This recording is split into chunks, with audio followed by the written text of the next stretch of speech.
Marine Tondelier attend un heureux événement. Elle est enceinte et elle en a fait l'annonce solennelle sur des plateaux télé. Marine Tondelier va venir nous parler de politique en parlant de grossesse, en parlant de parentalité.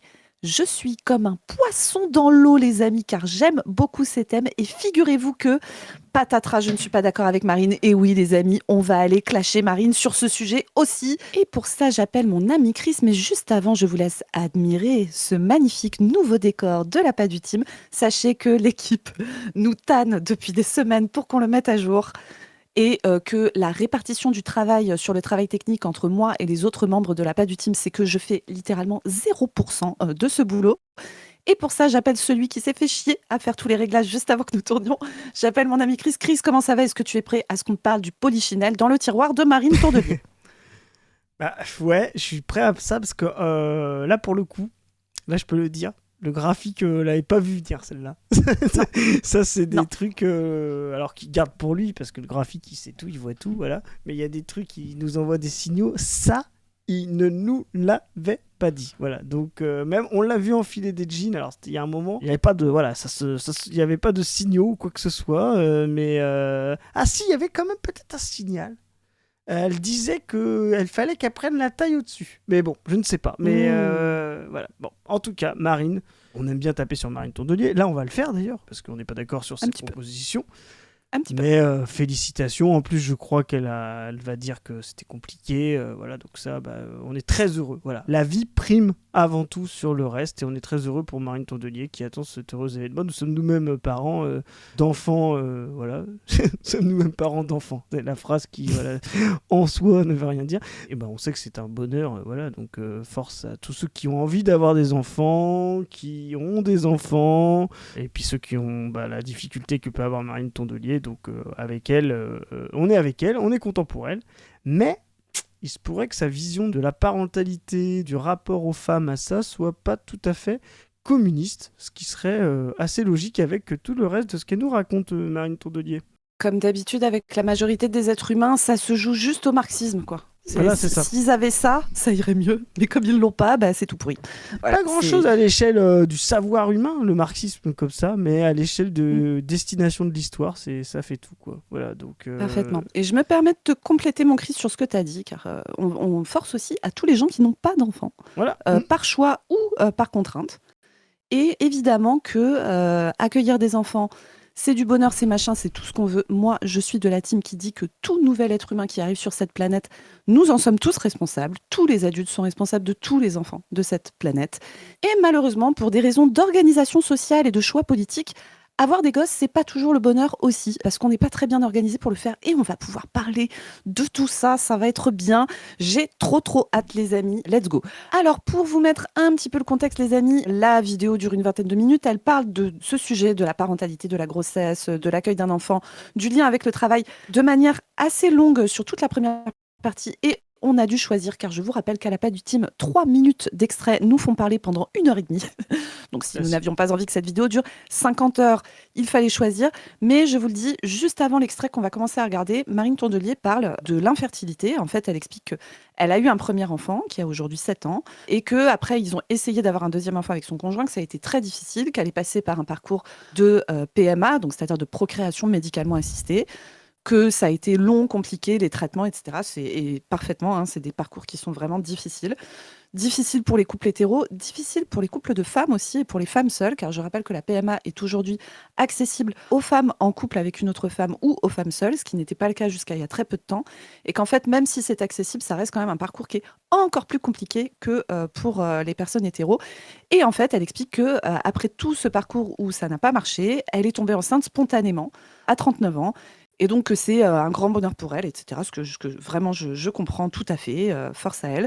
Force à toutes les personnes, j'en ai lu, qui sont passées par ces parcours et qui n'ont pas eu cette chance que ça finisse par marcher. Parce que je pense que c'est un peu douloureux aussi d'entendre ce genre d'histoire, un peu de ces deux miracles et tout ça, quand toi-même, ça n'a pas fonctionné. Mais bon, voilà, malheureusement, il y a toute une partie de choses. La médecine n'est pas une science exacte et il y a des fois où, malgré tous les moyens et les progrès et tout qu'on a fait dans ces questions, c'est compliqué. Donc voilà, elle parle de tout ça et elle parle aussi d'infertilité sur le plan politique, du fait qu'il y a de plus en plus de couples qui se retrouvent confrontées à l'infertilité. On pourra peut-être en parler à la fin de la vidéo si vous voulez, mais j'attends de voir si ça ne va pas durer déjà méga longtemps avec ce qu'on a à se dire sur la suite. Mais c'est vraiment des sujets très intéressants qui posent des questions politiques très très larges. La natalité, la fécondité, etc. C'est des vrais enjeux politiques du XXIe siècle dont il va falloir pouvoir s'emparer, nous, avec notre prisme de communisme, évidemment. Et là, nous allons commencer. C'est parti. Darius Rochebain va faire parler de fausses couches à Marine Tondelier et elle va faire une proposition qui est pourrie de fou. Allez. Le spoil de Dr Zoé. Voilà. Ben oui. C'est marrant parce que derrière en fond là c'est marqué Dre quoi. Tu vois, c'est les deux docteurs les plus célèbres du monde, Dr Dre et Dr Zoé. Voilà. Oui, donc, bien sûr, évidemment, oui, sur le même plan, exactement, oui. Tu savais pas? Bien sûr. C'est ce que les gens racontent. Tout à fait. En tout cas. Et les épreuves, les fausses couches par exemple, vous racontez de quelle façon ça vous a marqué, comme ça a marqué tant de femmes qui vivent ce parcours-là.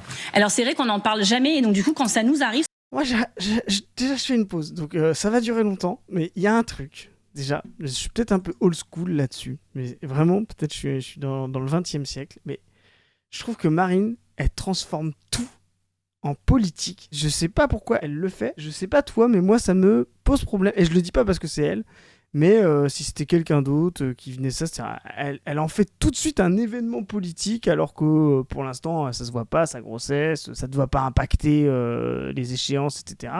Et il faut qu'elle en parle, il faut qu'elle transforme tout en politique, comme elle transforme sa veste verte en politique, comme elle transforme... Et c'est aussi une façon de faire de la politique qui m'agace moi aussi chez elle, cette façon de mettre en avant tout le temps l'intime.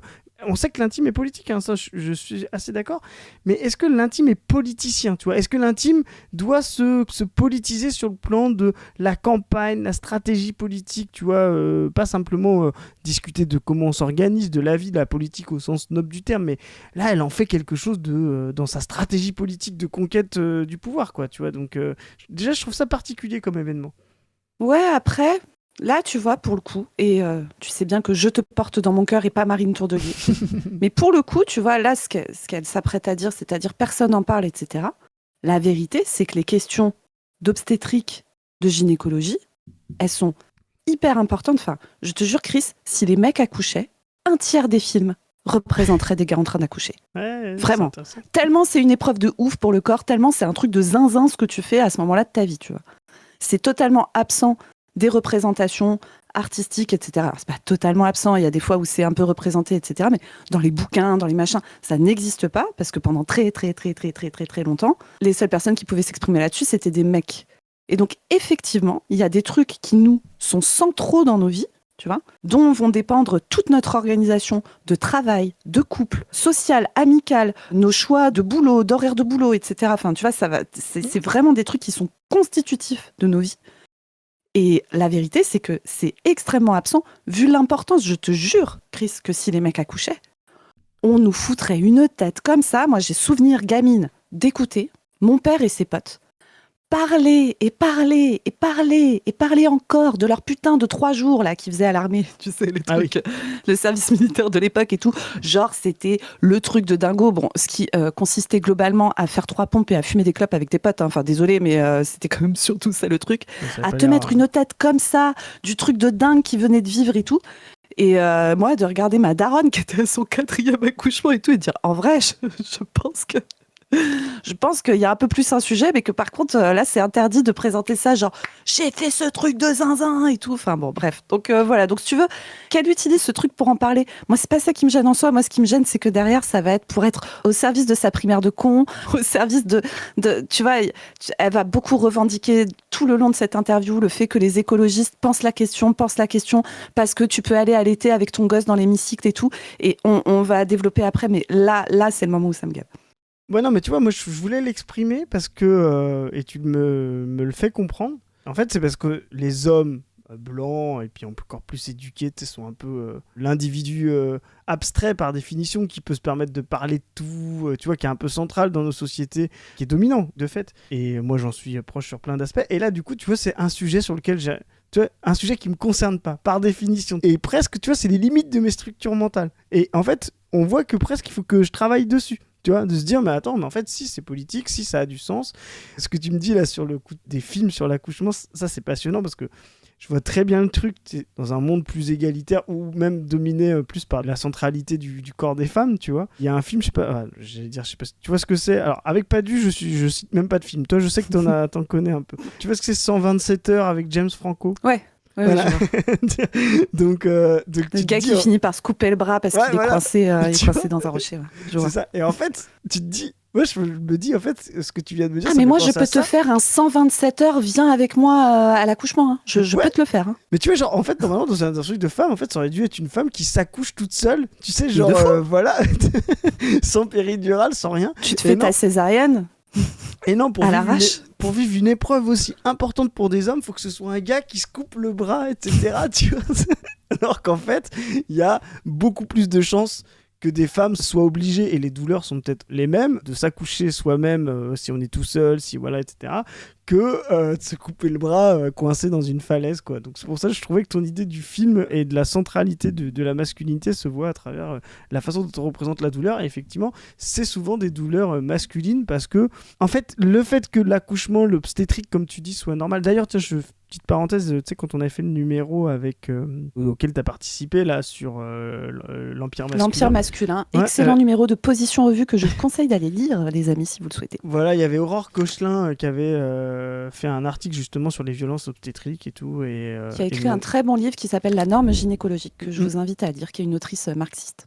C'est ça. Et donc je trouve intéressant justement, en fait, l'accouchement est tellement un mode normal dans les sociétés par définition, puisqu'elles doivent se reproduire sur le plan des individus, que en fait c'est presque pas une douleur, quoi. Alors que, comme tu dis, se couper le bras, c'est la douleur absolue. Tu vois, très intéressant. Et en tout cas, voilà, ma gêne est peut-être effectivement encore plus politique ou tout autant politique que le fait de venir parler de ça avec Darius Rochebain. Donc merci de me recadrer, Zoé. Et je vais continuer mon Chris. Je vais le refaire une deuxième fois. Parce que tu dis la fausse couche, ça ne me concernera jamais. Non, alors là, c'était pas la fausse couche. Hein. C'était plutôt me doute. Mais ce que je veux dire, c'est que ça, quoi. Tous les hommes et les femmes stériles qui nous regardent, parce qu'il y a plein de femmes qui peuvent pas avoir d'enfants, des femmes qui n'ont pas d'utérus, des femmes trans, enfin voilà. Donc toutes les personnes qui ne peuvent pas ou ne sont jamais tombées enceintes sont concernés par le fait qu'il y a des gens autour d'eux. Statistiquement, ils connaissent tous des êtres humains qui font des fausses couches, tu vois. Ils bossent avec, ils vivent avec, c'est ton frère, c'est ta sœur, c'est ta mère, c'est ta collègue, c'est ta voisine. Ta femme, c'est voilà, ta meuf. Donc, en fait, ça reste quand même des sujets qui sont des sujets qu'on doit gérer collectivement, tu vois. Parce que quand tu fais une fausse couche, alors il peut y avoir des fausses couches qui se font de manière très facile, entre guillemets, voilà, et où physiquement ça se passe relativement bien et psychologiquement aussi.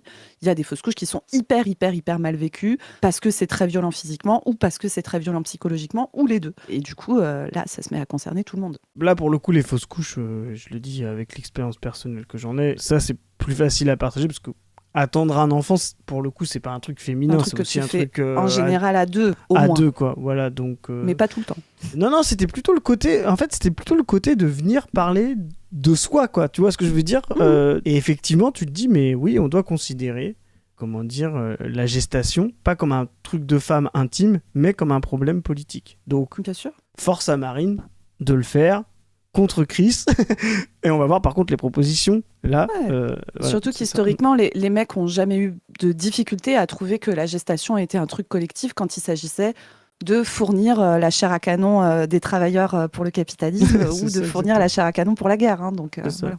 Oui, ou même plus, si on remonte plus loin, de fournir des petits cerfs pour pouvoir exploiter les champs, etc. Totalement. Ou de fournir l'héritier qui va pouvoir récupérer le patrimoine. Enfin, voilà quoi. Et là, du coup, c'est très grave si t'accouches de filles. Enfin, voilà. C'est ça. Alors, on continue. Donc, on n'a pas menti, hein, parce que 8 secondes, je crois qu'on a fait 10 minutes. Après, on va enchaîner. Ça nous tombe dessus, on n'est pas du tout préparé parce qu'on n'imagine pas que ça peut arriver. Et il se trouve qu'une grossesse sur 5 se termine prématurément par une fausse couche et que ça concernera dans... Je demande un fact-checking du médecin. Oui, c'est vrai. C'est vrai. Alors après, en plus, il y a beaucoup de fausses couches qui sont extrêmement précoces. Et parfois, en fait, les femmes, tu vois, elles vont avoir quelques jours de retard sur leurs règles. Il y a un saignement qui va arriver. En fait, ça peut être une fausse couche. Mais c'est pas forcément identifié comme tel parce que tu n'as même pas eu le temps de te rendre compte que tu es enceinte. Mais oui, les fausses couches, c'est extrêmement fréquent. Très, très, très fréquent. Vous connaissez tous des meufs qui ont fait des fausses couches. Alors là, du coup, pour le coup, ça rebondit avec ce qu'on a dit tout à l'heure. La fréquence entre le faire, justement, 1 sur 5, et le fait d'en parler, du coup, est totalement désynchronisé, quoi. Oui. Dans sa vie, une femme sur 3. Est-ce qu'on est préparé à ça quand on a une femme ? Est-ce qu'on en parle entre nous pour se préparer ? Non, très peu. Et moi, c'est vrai que ma première fausse couche, alors j'étais tombée enceinte naturellement au tout début du mandat, quand je suis devenue secrétaire nationale, et j'ai fait cette fausse couche que je me suis prise en pleine tête, à laquelle je m'attendais absolument pas. Et le lendemain, c'était les 10 heures du salon de l'agriculture, à sourire, à être convivial, à défendre ses sujets. Et je pense que je ne suis ni la première ni la dernière à vivre ça. C'est pas forcément dur parce qu'on est en politique, parce que les femmes qui travaillent de nuit, qui ont des métiers pénibles, qui élèvent seules des enfants et qui se retrouvent en situation de grossesse aussi, c'est dur pour plein de femmes, mais c'est vrai qu'il y a cette tradition en France, on n'en parle pas pendant un trimestre pour pas se porter malheur et puis en cas de mauvaises nouvelles, mais finalement du coup les mauvaises nouvelles on les traverse aussi un peu seules. Alors, Ça, c'est un peu j'ai vrai, plusieurs... ça. Oui, c'est vrai. Il y a ce truc de, tu sais, du début de grossesse de faut pas en parler. Mais pourquoi faudrait pas en parler ? Parce que si jamais la grossesse va pas au bout, si la grossesse va pas au bout, je dirais que j'ai fait une fausse couche et je serais peut-être contente qu'il y ait des gens autour de moi, mes collègues, mes amis et tout, qui soient au courant, parce que si ça me fait de la peine, parfois je peux me faire soutenir, aider, etc. Donc il y a ça.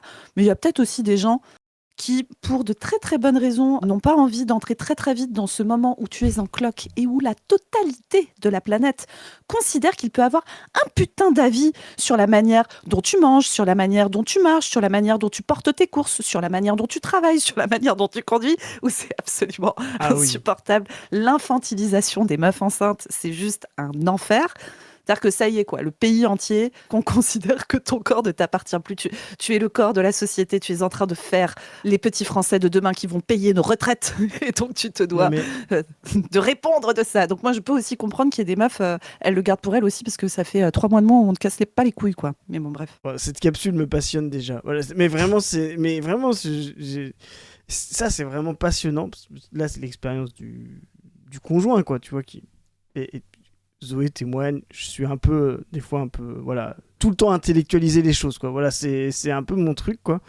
Et je me rappelle, vraiment, ça m'avait Personne s'en était rendu compte ici, je pense, Chris. Vraiment, tu étais incognito. Non, mais c'est vrai que des fois, je suis un peu chiant. Je suis un peu zinzin. Mais du coup, bref, et je me rappelle de ça, d'avoir vraiment eu un choc. Me dire, quand ma compagne était enceinte, surtout la première fois, je me suis dit, en fait, quand vous êtes enceinte, une femme, votre corps vous appartient plus.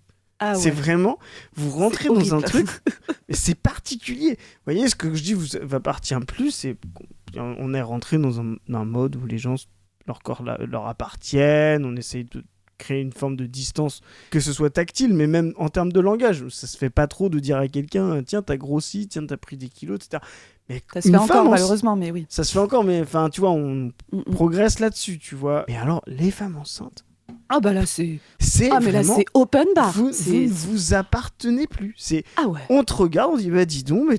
Alors c'est dans les deux sens. Moi je me rappelle, ma compagne a pris très peu de poids sur sa première grossesse et c'était, il faut manger, mais tu le caches où, tu vois. Enfin c'était les gens qui te touchent le ventre, Zoé, sans te demander. Tu vois ce que alors, je dis.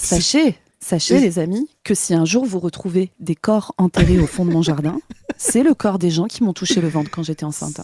Vraiment, mais faire ça, sérieusement, qui te touche le ventre dans ta vie, à part là où les personnes avec qui tu as des relations intimes et tes soignants. Qui touche ton ventre. Ton ventre, c'est quand même une partie extrêmement intime de ton corps. En plus, là, c'est un contexte particulier, c'est que dans ton ventre, il y a ton bébé. T'as vraiment tellement pas envie que les gens le touchent, sauf si, tu vois, moi, ça m'est arrivé avec les gens qui me sont très proches, mes amis très proches, ma famille proche, etc., de leur proposer de toucher s'ils voulaient sentir le bébé bouger, etc. Mais c'est moi qui le décide, c'est moi qui propose. Enfin, tu vois, c'est pas pareil que des gens que tu connais pas ou très peu, qui arrive et qui te touche le ventre là comme ça, c'est ouais.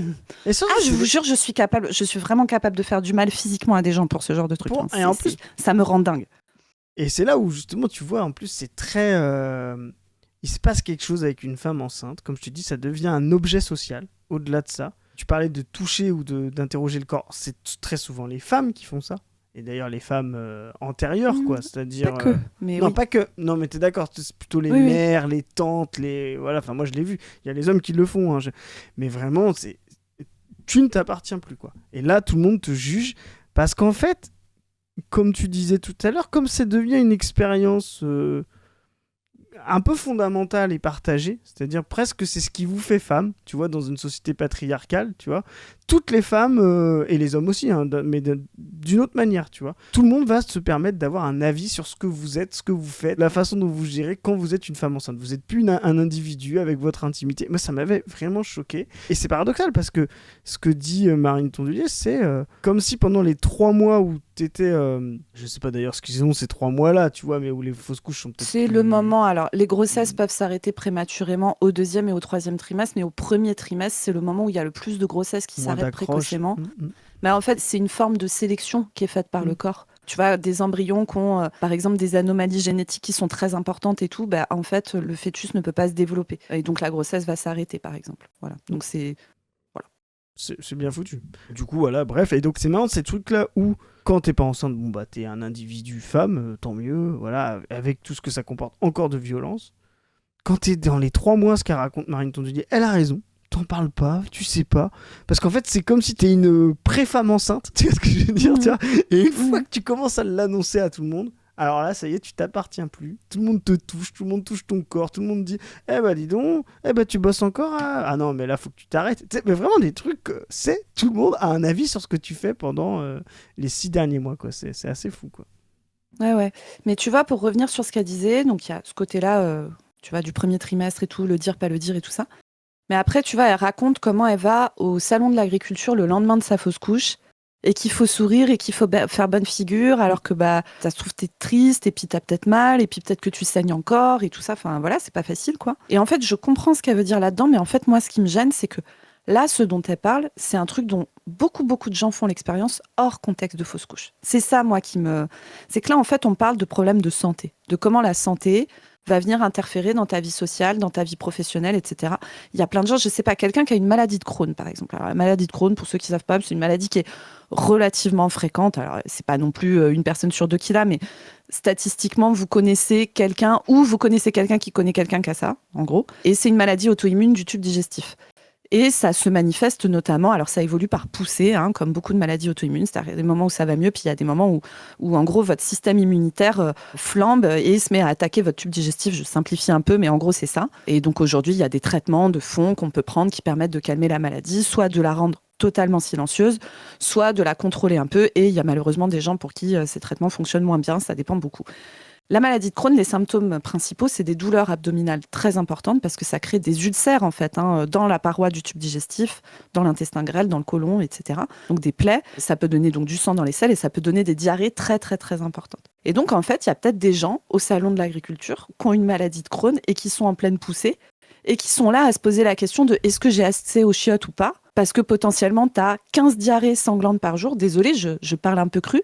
Mais il y a plein de gens, tu vois, les fameux handicaps invisibles dont on parle, il y a plein de gens que vous croisez chaque jour dans la rue, dans des événements publics, etc., qui vivent des trucs de santé hyper durs et assez honteux. Et c'est exactement pour ça que je prends l'exemple de la maladie de Crohn, parce que c'est une maladie qui touche au tube digestif, au sel et tout ça. Et c'est pareil, c'est pas simple de dire à tes collègues, en fait, là, j'ai la diarrhée toutes les 30 minutes. Ça va durer 2 mois, j'ai hyper mal au bide, tu vois, c'est pas non plus facile à dire. Et du coup, en fait, moi, ma vie consiste à me poser en permanence la question quand je vais quelque part de est-ce que je vais avoir accès à des chiottes ? Chose auxquelles personne ne pense. Enfin, tu vois, et en fait, il y a plein de gens qui ont cette vie-là. Donc, ce que je veux dire, c'est que ce truc de c'est propre à la fausse couche et tout, non, c'est pas vrai, c'est propre aux problèmes de santé en règle générale et au fait qu'on soit pas capable d'intégrer, d'avoir une vision vraiment non validiste de la société, c'est-à-dire de s'adapter à toutes les potentialités de changement de ton état de santé qui peuvent arriver. Et j'ai pris cet exemple-là, mais je peux vous en citer des millions de gens qui se retrouvent à devoir faire bonne figure alors qu'en fait, ils vivent des trucs dans leur psychisme et ou dans leur corps en même temps qui sont hyper violents, quoi. Ouais, c'est intéressant. C'est aussi une façon de voir le validisme au sens plus large, c'est-à-dire pas simplement le handicap définitif. Souvent, on a l'impression qu'il y a une segmentation entre les deux, mais il y a même une segmentation entre les moments où tu vas moins bien, tu vois ce que je veux dire, de maladies, de périodes spécifiques, la grossesse en est une, etc., la dépression, la diarrhée, c'est intéressant, la diarrhée. Vous étiez pas prêts, les gens, en commentaire, hein, de parler de ça. Non, mais je veux dire, il y a un rapport, tu sais, au sel, tu vois, qui est... tu pourrais dire, par exemple, si t'as la diarrhée très fréquemment, si t'es enceinte, ça va mieux passer que si tu dis... Si, tu vois ce que je veux dire, c'est que tu dis d'autres maladies ou d'autres... voilà. Donc, ouais, et cette société validiste, oui, c'est ça, c'est une société aussi où on peut s'attendre à ce que, bah ouais, des gens ont un coup de mou, des gens sont moins bien, des gens ont attrapé un virus, des gens ont attrapé une maladie psychique, voilà. Et cette non-attention à ça, cette non-préparation, cette non-organisation pour ça, c'est vraiment le fondamentalement du validiste. Et donc, il faut pas vous dire, les gens, que en fait, vous êtes pas concernés par le validisme parce que vous n'êtes pas atteint d'un handicap définitif, enfin souvent définitif, ou voilà, parce qu'on segmente aussi comme ça, tu vois. Non, le validisme, comme tu l'as dit, il est si un jour vous attrapez une maladie, qu'elle dure 2 ans, voilà, vous ne pouvez plus avoir vos activités, la société n'est pas organisée pour ça. La grossesse, qui pourtant est une normalité en fait, devient presque un problème. Et dans le monde du travail, alors là pour le coup, dans le monde du travail capitaliste, je veux dire, il y a 1000 exemples de la façon dont on traite les femmes, justement, genre ce qui est interdit normalement aux entretiens d'embauche. Vous avez 32 ans, vous n'avez pas d'enfant, sous-entendu, si je vous embauche, vous ne mettez pas un congé mat dans 2 ans, enfin tu vois, et tu te dis, mais si le monde n'est pas organisé pour faire de la grossesse une normalité, alors que c'est le centre de la pérennité de la société, qu'il y a encore des êtres demain, tu te dis effectivement, elle est fondamentalement ultra validiste, quoi. Ouais, totalement. Et en fait, moi, je trouve que c'est dommage de ne pas utiliser ces questions, notamment liées à la fausse couche, la grossesse et tout, pour aller poser plus largement la question de l'organisation validiste de la société et de la manière dont on est incapable de penser le corps non performant, tu vois. Non performant au sens où on le considère dans le monde du travail capitaliste, où il faut tirer le plus de plus-value possible de chaque travailleur, etc. Et aller acter le fait que, en fait, nous avons tous des corps qui, à des moments, vont nécessiter qu'on se repose, vont nécessiter qu'on puisse se mettre de côté. Et donc, on se doit d'avoir une organisation collective où tout le monde est remplaçable, où tout le monde peut se permettre de s'arrêter quand il en a besoin, où tout le monde a aussi le droit de ne pas avoir un corps parfaitement fonctionnel dans la manière dont on le pense, hein, tu vois. Mais tu vois, de renormaliser le fait d'être confronté au corps malade, au corps, tu vois, qui n'est pas... Encore vieux même.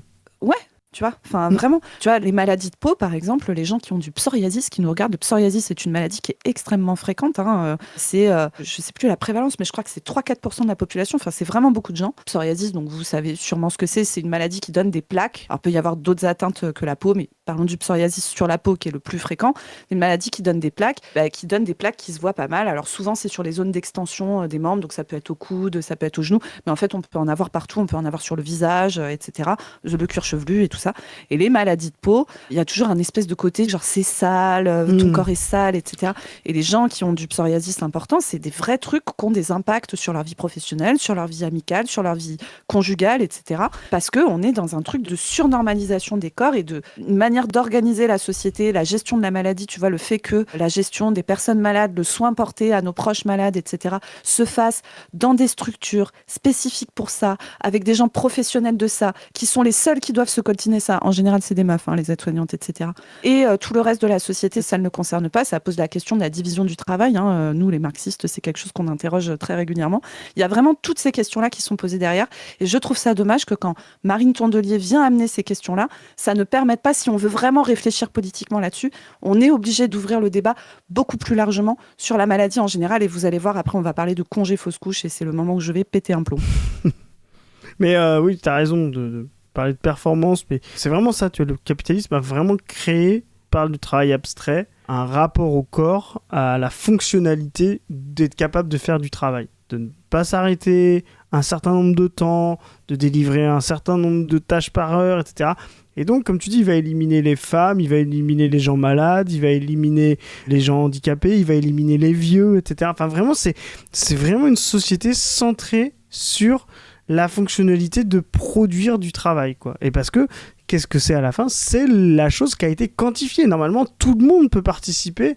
Ce sera peut-être une autre capsule, mais les gens libéraux, par exemple, là, les sardoches, etc., s'imaginent qu'en fait, on compare les gens individuellement parce qu'ils produisent des richesses. Un machin produit plus de richesses qu'un autre, etc. Mais en fait, aucune richesse n'est produite individuellement. La société ne produit que des richesses. Et c'est l'essence même de l'humanité. Le travail est par définition une chose collective. N'importe quelle richesse, même ce que vous avez sur votre compte en banque, votre salaire, est lui-même le fruit d'une production collective. Quand vous avez un salaire dans une entreprise, il n'existe que parce qu'il y a les autres salariés autour. Vous ne pourriez pas le produire tout seul. Le travail a toujours été collectif, qu'il soit capitaliste ou non, mais le capitaliste, lui, ce qu'il a réussi à faire, c'est d'avoir mis de la valeur universalisable et objectivante en face des activités de l'humanité. Il a mis un équivalent valeur, une valeur théorique qu'il compte, qu'il rationalise, qu'il optimise, qu'il extrait, dont il fait de la plus-value, etc.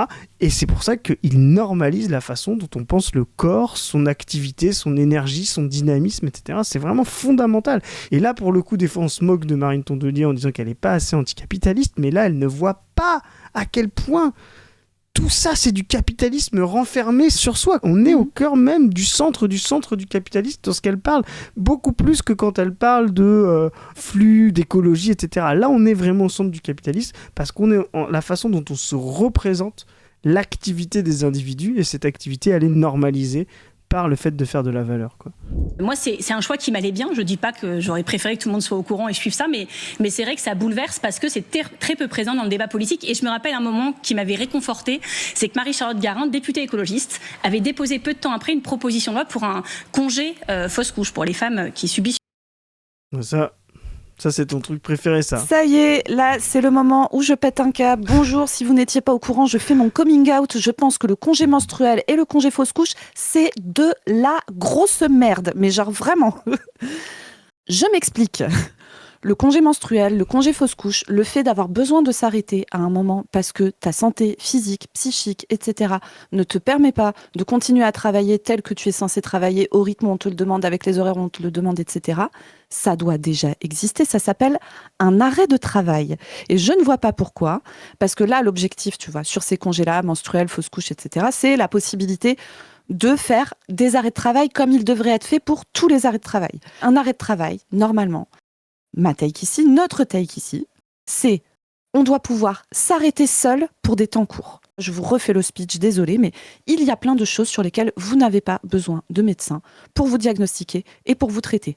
Savoir se diagnostiquer une gastro, savoir se diagnostiquer une grippe, une rhinopharyngite, une entorse bénigne de la cheville, etc. C'est des choses sur lesquelles vous pouvez vous débrouiller tout seul. Si nous étions organisés d'une manière collective et intelligente, si nous vivions sous le glorieux communisme, normalement, on formerait beaucoup mieux chaque citoyen à être capable de reconnaître des choses de base, c'est-à-dire qu'est-ce qui sont des signes normaux qui me disent j'ai pas besoin de consulter, à quel moment il y a des drapeaux rouges, par exemple, vous avez très très très mal au ventre au point où vous pouvez pas dormir, là faut vous faire examiner. C'est pas une gastro classique, quoi. Ça peut être plein d'autres choses. Ça peut être une appendicite, ça peut être une diverticulite, ça peut être une grossesse extra-utérine, bref. Voilà. Donc, apprendre aux gens à repérer les drapeaux rouges qui font que là, tu vas consulter quelqu'un qui a été formé pour diagnostiquer de manière plus fine que ce que toi, tu sais faire pour toi.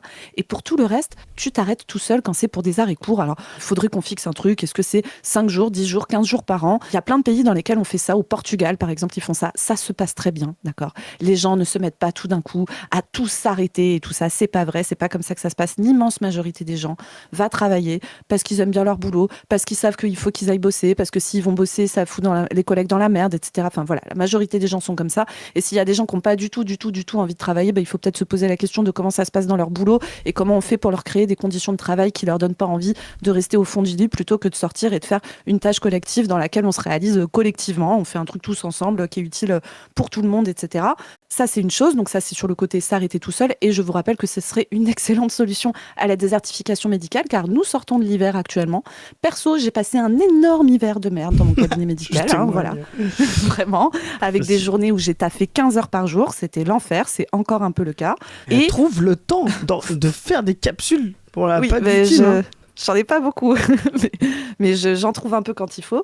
Et la réalité, c'est que pendant l'épidémie de grippe de cet hiver, l'immense majorité des gens que je voyais, c'était des adultes en bonne santé, qui arrivaient en sachant ce qu'ils avaient, mais qui ont besoin d'un arrêt de travail.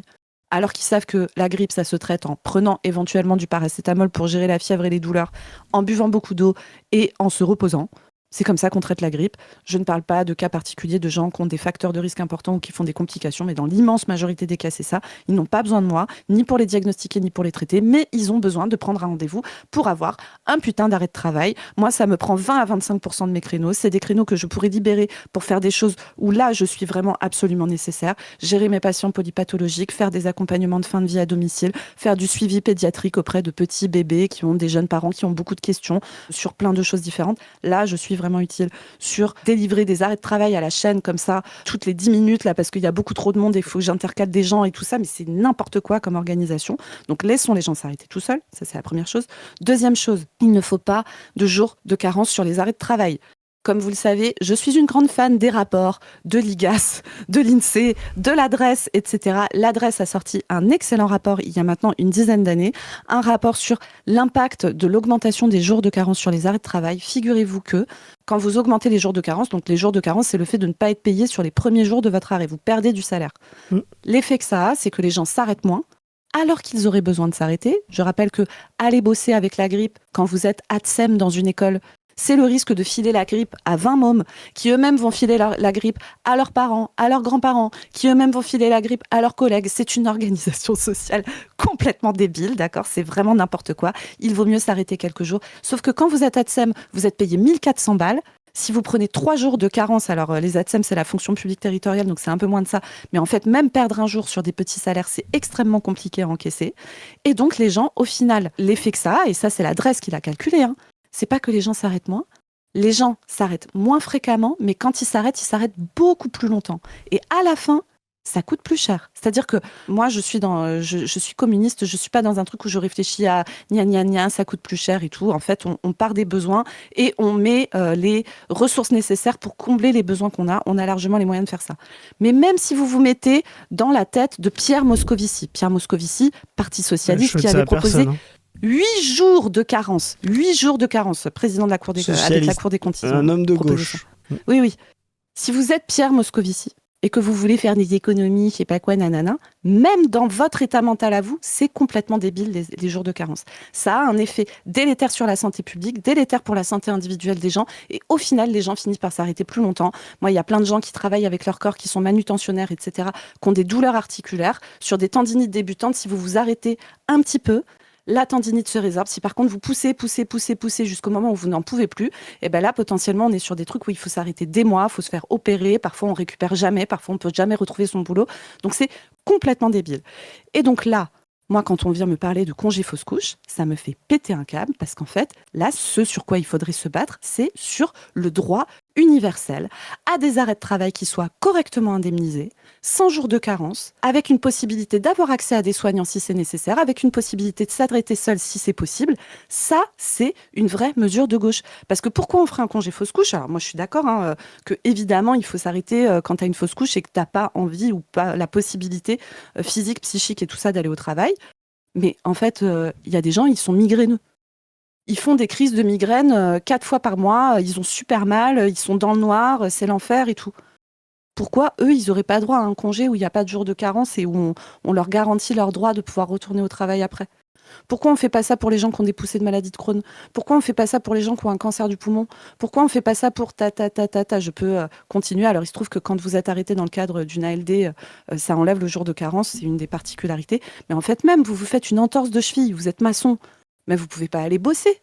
Pourquoi, dans ce cas-là, il devrait y avoir un jour de carence et pas pour les fausses couches ? C'est complètement con. Et je parle même pas de la discrimination à l'embauche que ça peut coûter, que les meufs puissent se faire arrêter pour des fausses couches et des douleurs de règles, ce qui est totalement légitime, encore une fois, mais pas plus que le reste des problèmes de santé. Je te jure, en fait, je sais que ces trucs-là, ça part d'une très bonne intention, mais ça, en fait, c'est vraiment de la bêtise politique, quoi. Pour le coup, c'est vraiment une vision presque fétichiste, quoi. C'est-à-dire ce qui s'attache justement à certains types qui voient pas les choses comme un rapport social dans sa globalité. C'est comme s'il y avait un problème spécifiquement avec les arrêts sur la fausse couche ou sur les menstruations ou tu vois sur ce truc-là. Alors qu'en fait, le problème de fond, c'est ce qu'on disait tout à l'heure. Le problème de fond, c'est que les gens qui fournissent le travail, qui sont centraux, n'ont pas le pouvoir de gérer eux-mêmes ou collectivement la façon dont ils organisent le travail. Et ce que tu disais sur les jours de carence, c'est ça, c'est vraiment une infantilisation. On donne des jours de carence pour faire en sorte que les gens n'abusent pas.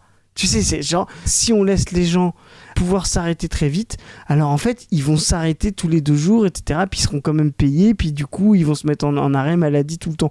Ce qui est déjà faux, il faut quand même un certificat médical.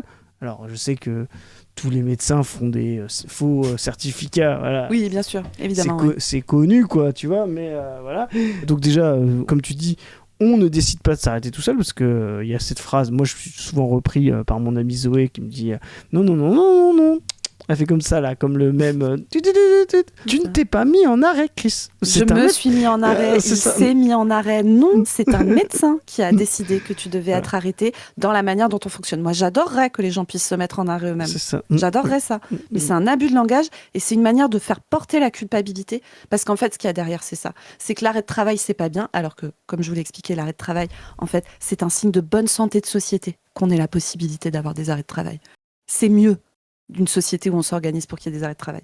Et donc vraiment cette formule, elle est très caractéristique de cette espèce de truc de culpabilité, c'est un peu un choix que tu as fait, de t'être niqué la cheville, tu vois. C'est ça, exactement. Et donc, ou alors, tu sais, genre, tu t'es mis en arrêt avec ça, tu sais, genre, t'aurais pu quand même travailler plus, quoi.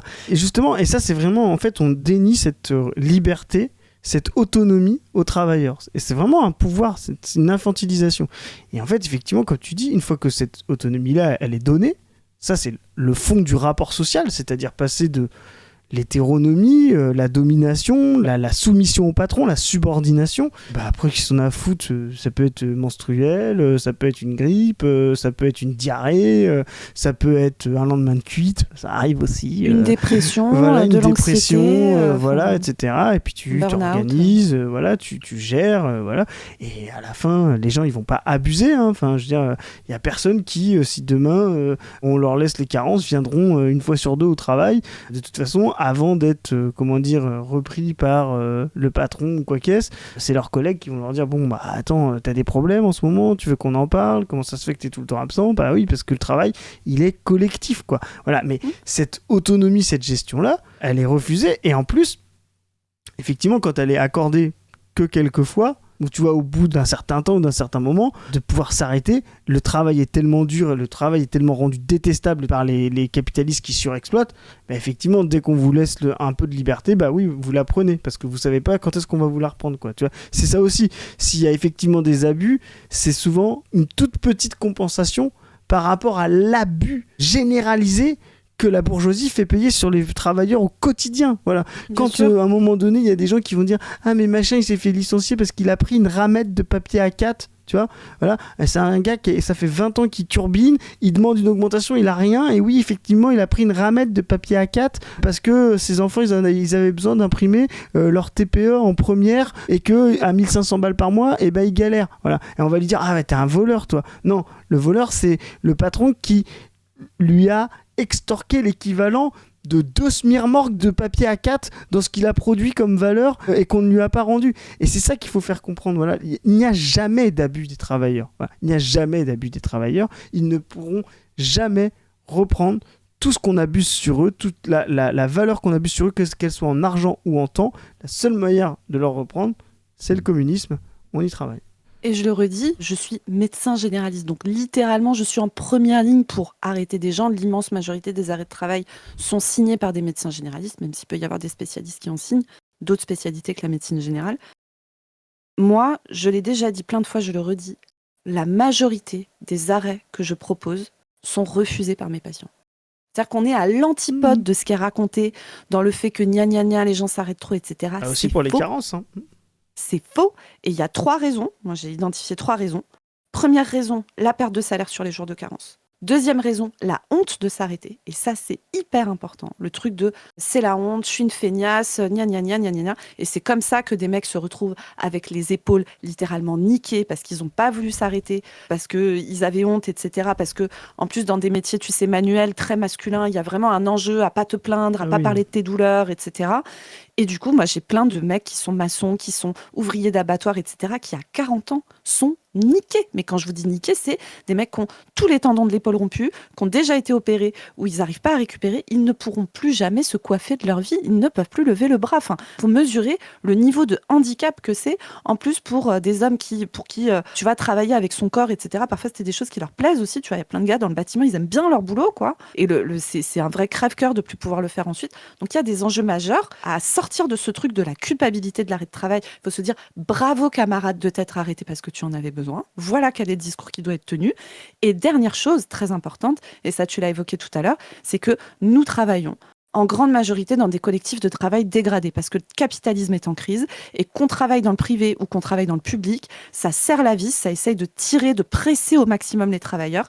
Les collectifs de travail sont en souffrance et du coup, comme on est à flux tendu tout le temps, s'arrêter, ça veut dire faire porter de la charge sur ses collègues. Et il y a plein de gens qui ne veulent pas faire ça parce qu'en fait, les gens ne sont pas des gros FDP, contrairement à ce que pense Pierre Moscovici. Si vraiment il faut aller chercher des gens dans ce pays qui abusent, on va commencer par aller chercher par la peau du cul Gérard Depardieu, Bernard Arnault et Pierre Moscovici, qui vont tous aller faire leur tour dans un champ de carottes, là, sans gourde et sans chapeau, pour contrebalancer tout ce qu'ils n'ont pas fait, tout ce qu'ils ont fait subir à des gens, d'accord ? Eux, ils abusent.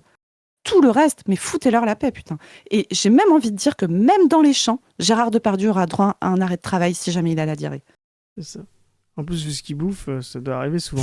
Mais il y a un truc que tu as dit qui est intéressant. Tout ce que tu dis est intéressant, Zoé, il n'y a pas de souci. Non, c'est ce que tu as dit, les gens ne veulent pas s'arrêter pour le collectif, etc. En fait, il faut bien comprendre que les libéraux, là, les libertariens, etc., si les gens en masse, ou même les masses de gens, pensaient comme eux, c'est-à-dire ne pensaient qu'à leur gueule, ils feraient des petits calculs rationnels. Exactement, ils feraient des petits calculs rationnels. Donc, moi, je m'en bats les couilles, mes collègues, la ligne, si elle tourne pas, il n'y a pas de bouffe, mais moi, j'ai mon petit stock de côté, etc. Tu vois, voilà, la société ne tournerait pas. Voilà, si les gens étaient que dans du calcul concurrentiel, etc., la société ne tournerait pas.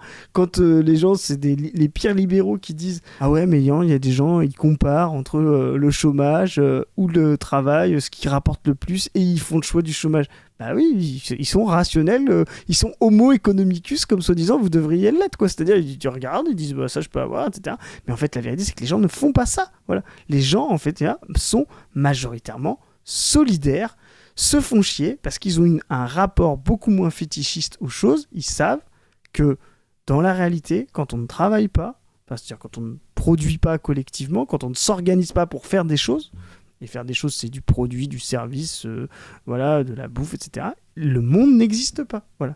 C'est ce qui fait que un des plus grands auteurs marxistes, peut-être le plus grand auteur marxiste du XXe siècle, Lukács, disait à la fin, le prolétariat résiste à la réification parce qu'il sait très bien que quand lui s'arrête, tout s'arrête. Ce que la bourgeoisie ne comprend pas, parce qu'elle, quand elle s'arrête, tout continue de fonctionner, quoi. C'est vraiment la classe sociale la plus fétichiste. La bourgeoisie, quand elle ne travaille pas, ça travaille pour elle, quoi. Voilà.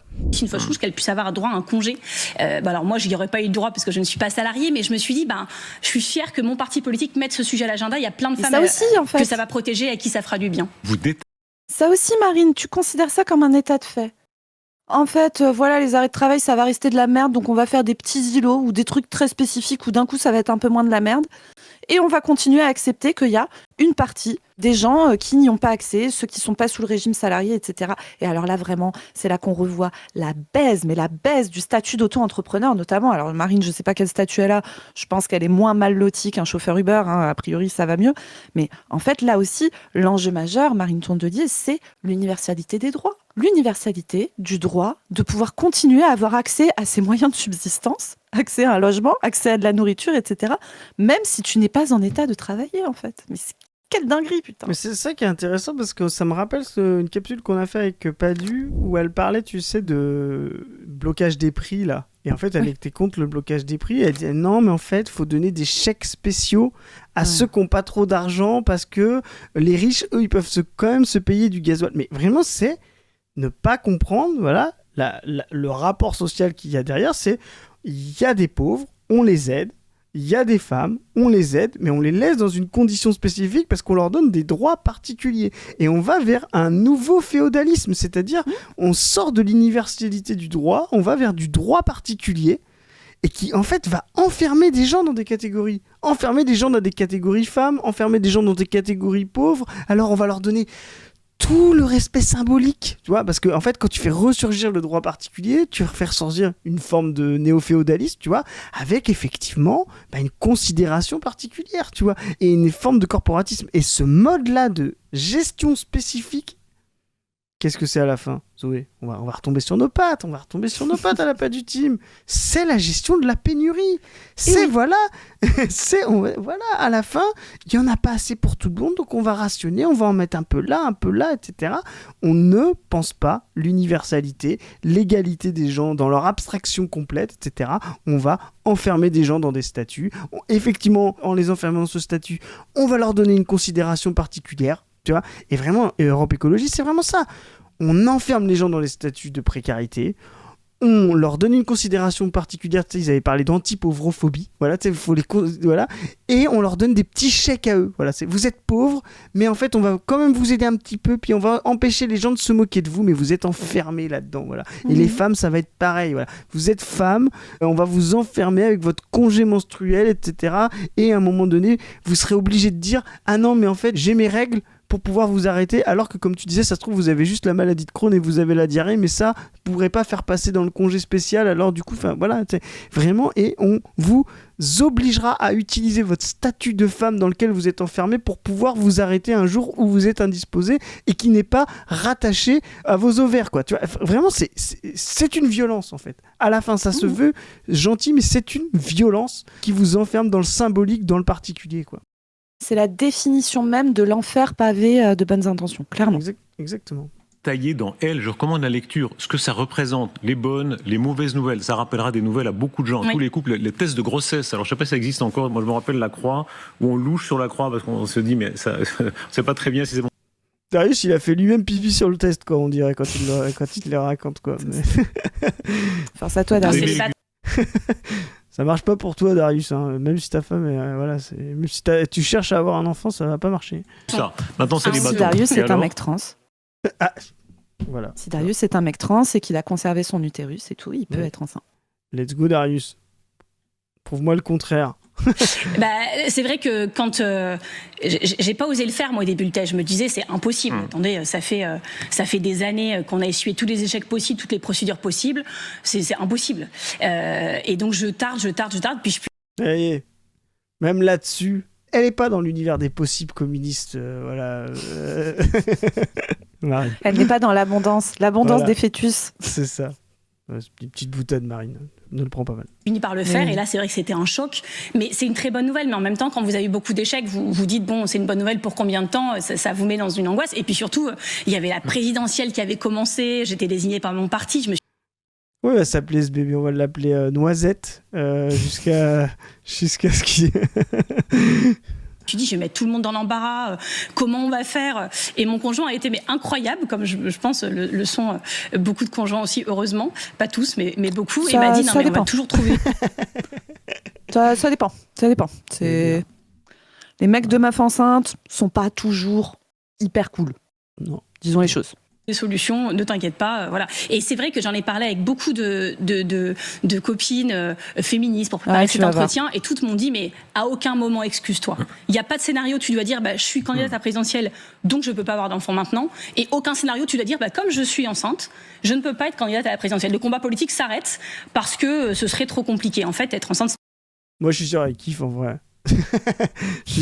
Non mais en vrai, je pense que Marine Tondelier, c'est son profil, elle aime bien se mettre en... Moi je l'ai déjà dit plein de fois, Marine, et c'est pas spécifiquement là, Marine Tondelier, elle ne parle que d'elle. Elle ne parle jamais de politique. C'est aussi un rapport à la politique. Elle ne parle que d'elle. On a fait 25 capsules, voilà. À chaque fois, c'est une anecdote de Marine Tondelier. Ma veste, machin...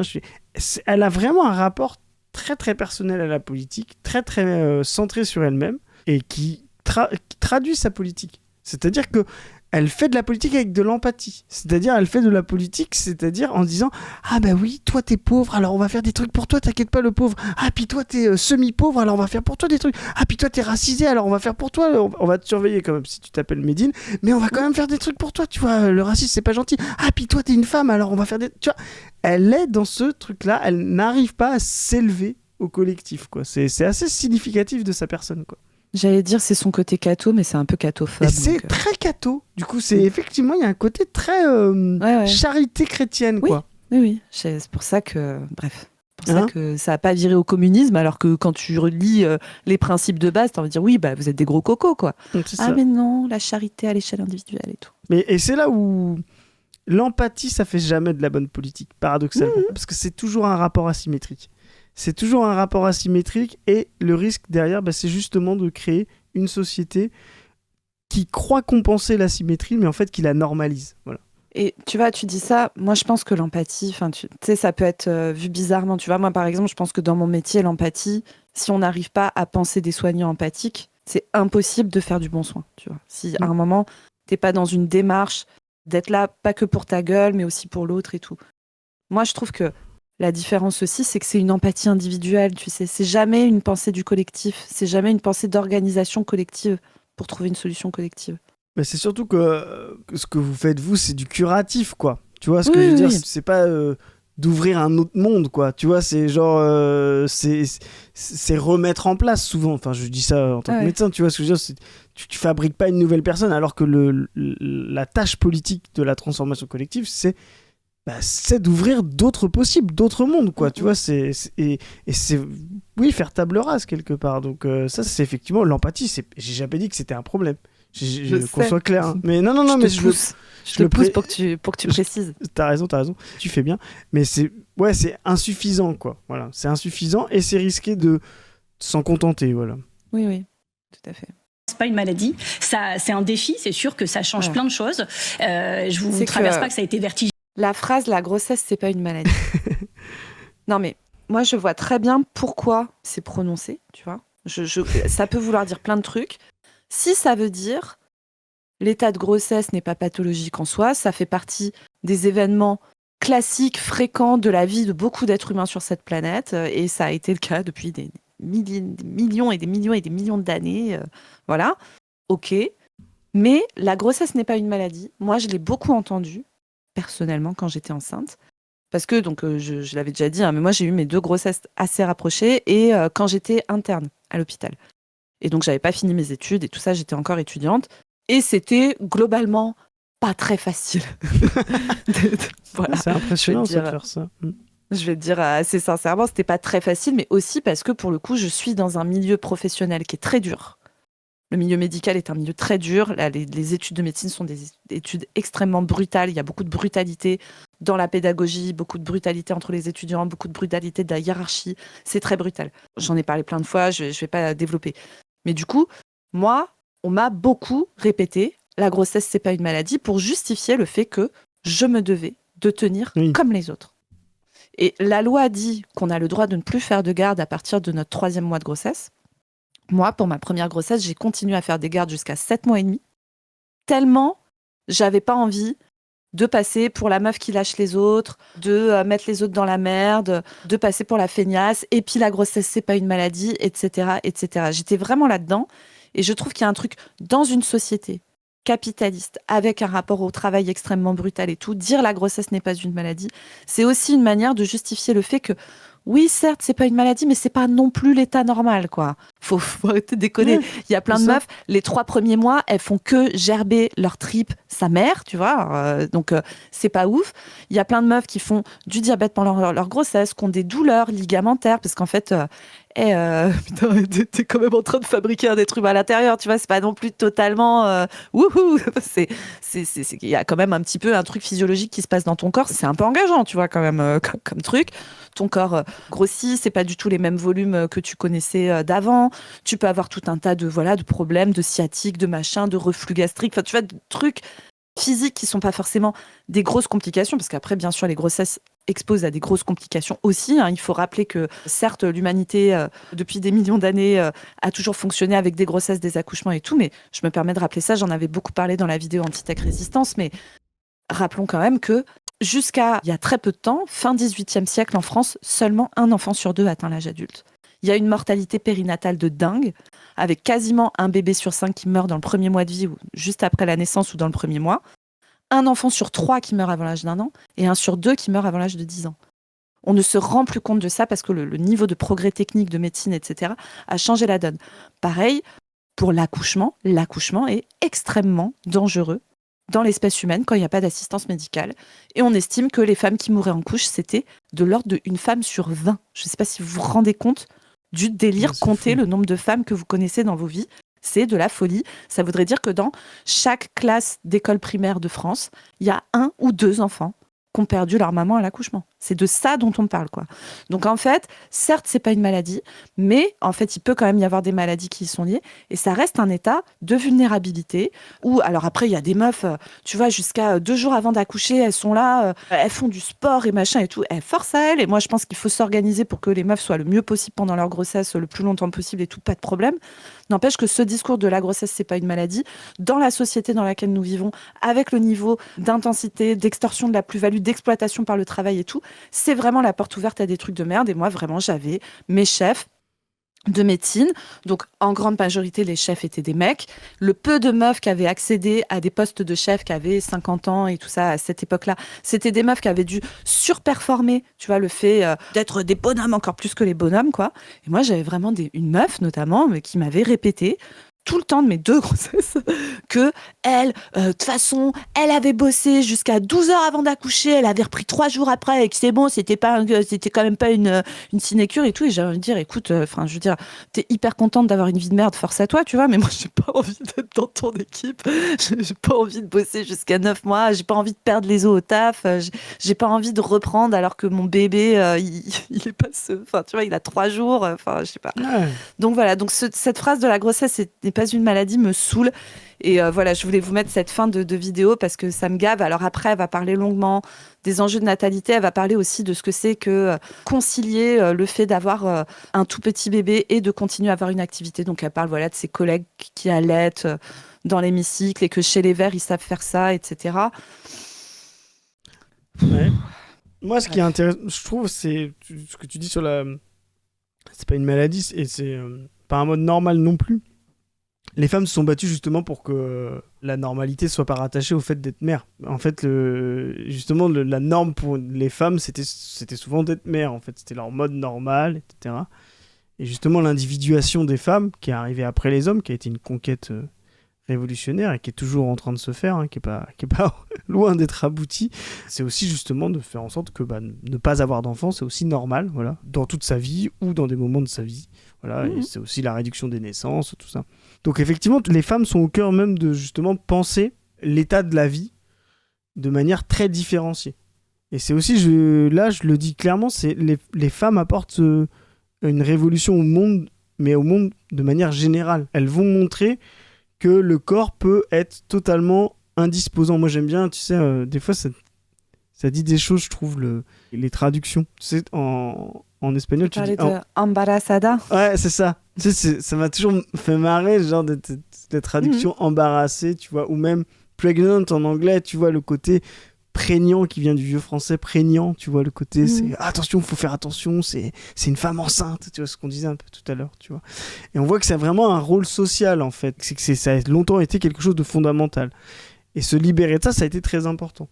Mais justement, il ne faudrait pas que ça devienne important au point où on fasse comme si, comme tu disais, c'était secondaire ou qu'on ne devait pas le gérer non plus, tu vois. Et les femmes sont révolutionnaires pour ça parce qu'elles démontrent en fait que non, on a un corps qui n'est pas tout le temps disponible pour le travail, qui n'est pas tout le temps performant, qui n'est pas tout le temps identifiable de la même manière, etc., justement à cause de ces grossesses-là. Et elles peuvent apporter par justement le fait qu'on puisse considérer que c'est normal d'avoir plusieurs moments corporel dans sa vie, plusieurs états de gestion de la fatigue, gestion de, tu vois ce que je veux dire, de la respiration, gestion du corps, etc., pousse à obtenir pour l'universalité des droits, c'est-à-dire la possibilité de n'être pas, comme on disait tout à l'heure au début de la vidéo, efficient, performant, et la conquête féminine dans l'individuation va pouvoir, à mon avis, j'espère, si on le fait bien, apporter ce monde-là à l'intégralité des individus, c'est-à-dire de ne pas être résumé à un corps performant, efficient pour travailler, mais d'avoir tout un tas de multitudes de corps dans sa vie et que la société doit gérer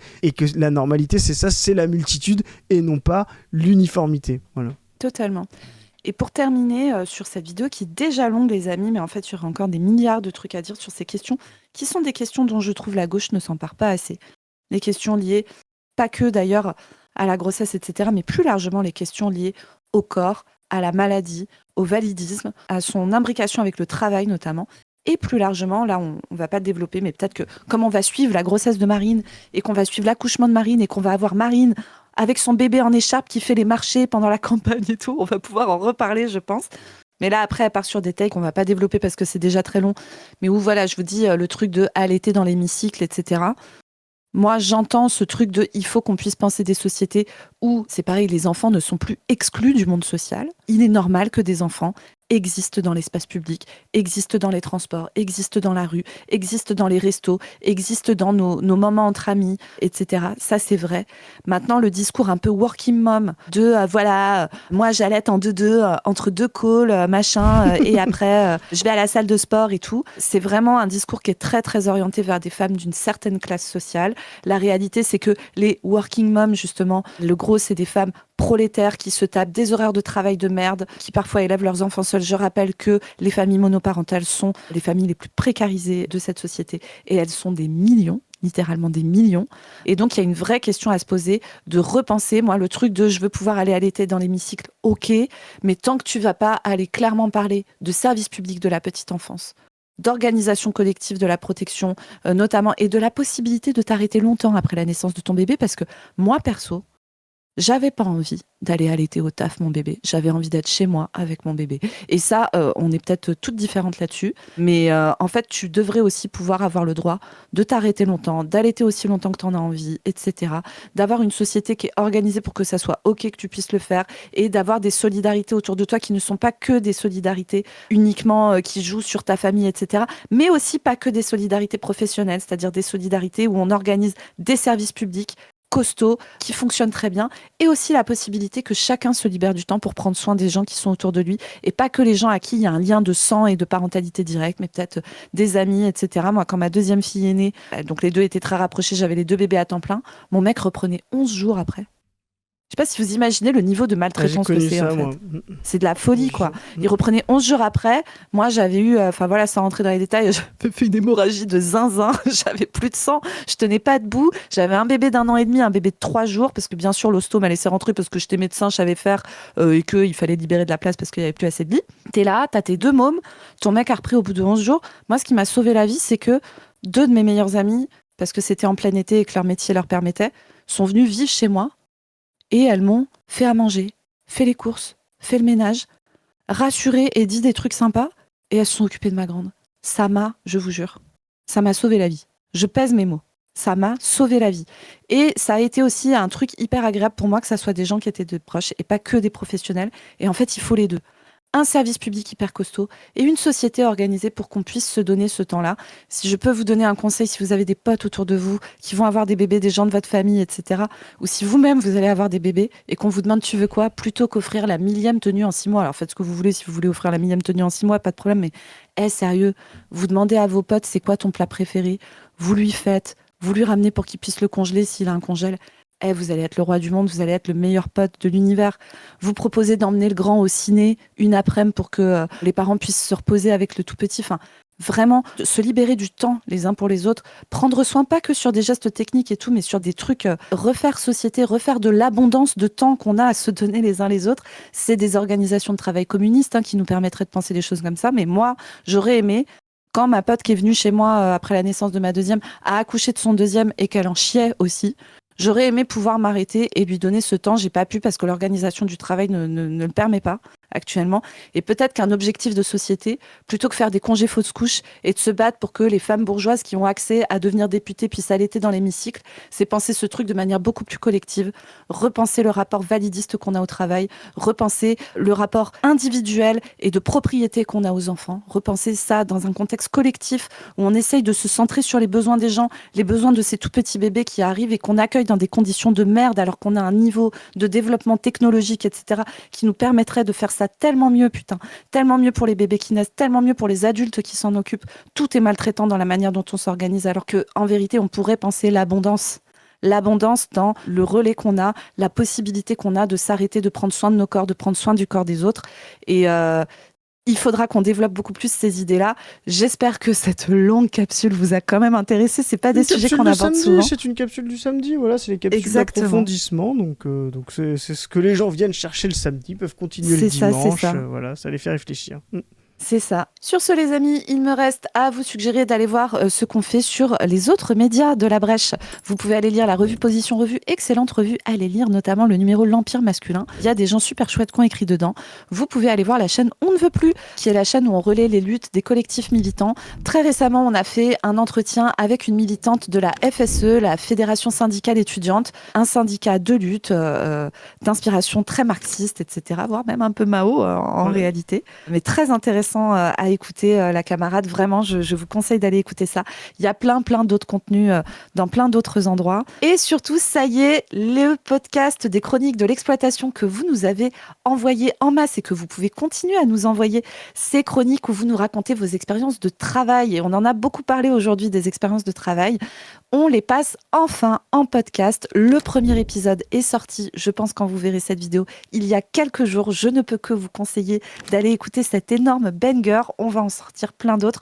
On est très content de vraiment commencer à ouvrir toutes les choses que nous faisons à La Brèche. Vous allez voir que le fait qu'on soit de plus en plus nombreux, ça fait aussi que là, il y a beaucoup de choses dans les cartons, mais qui vont sortir au fur et à mesure ces prochains mois et dont on est très très fiers. Donc vraiment, allez écouter ça. Je vous rappelle que si vous voulez soutenir tous les travaux de l'asso, vous pouvez le faire sur notre Tipeee qui est en barre de description.